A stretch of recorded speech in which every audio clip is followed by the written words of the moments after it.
you, Mr. Speaker. It's good to be back.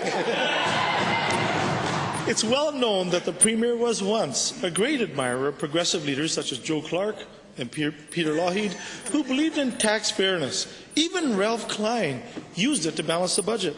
But now the government of the richest province in Canada is broke because it abandoned progressive income tax in favour of a 10% flat tax. To the Premier, why is it okay for the government to give away billions to the wealthy few while asking everyday Albertans to foot the bill? Honourable Premier. Mr. Speaker, it's ridiculous for the honourable leader to stand up and say that this province is broke. We have a heritage fund. We have savings. Every single citizen of Alberta has the right to be entitled, Mr. Speaker, to say that we have net assets in this province. And, Mr. Speaker, we're the only province in Canada with net assets on a per capita basis. Mr. Speaker, one of the reasons that we are in that position is because we've ensured that we have a competitive tax position to the rest of the country. We don't need to change it, and we're not going to, Mr. Speaker. Honourable Leader.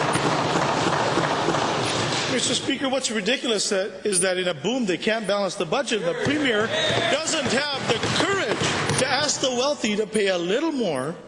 That would help the Premier to help keep her promise of sustainable, predictable funding for health care, education, municipalities.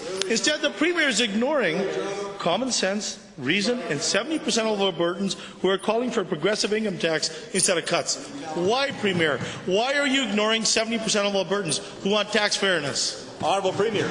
Mr. Speaker, we have made a commitment to be prudent, to be responsible, and to be accountable. We are tabling a budget on Thursday, Mr. Speaker, that is going to ensure that we make that commitment to Albertans so that we can keep building for families and communities. We can do it in a responsible way, Mr. Speaker, and we can continue to grow the economy. And we can do all of that, Mr. Speaker, because we have the understanding, which years of experience has brought to us, that if you integrate the work that you're doing, you can make this effective and you can ensure that generations will continue to succeed in this province.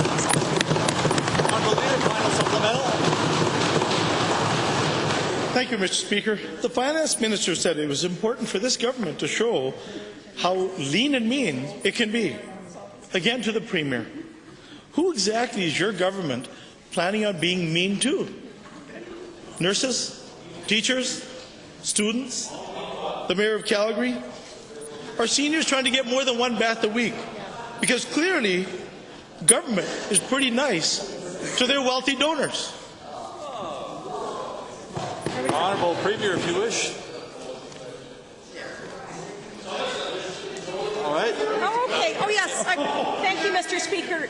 That's absolutely right. There was a question in that. On Thursday, we are tabling a budget that is going to ensure, Mr. Speaker, that we are prudent and that we are responsible, that we are continuing to provide sustainable funding to vulnerable Albertans, and to make sure, Mr. Speaker, that we're making the right decisions this year to ensure success for future generations, Mr. Speaker.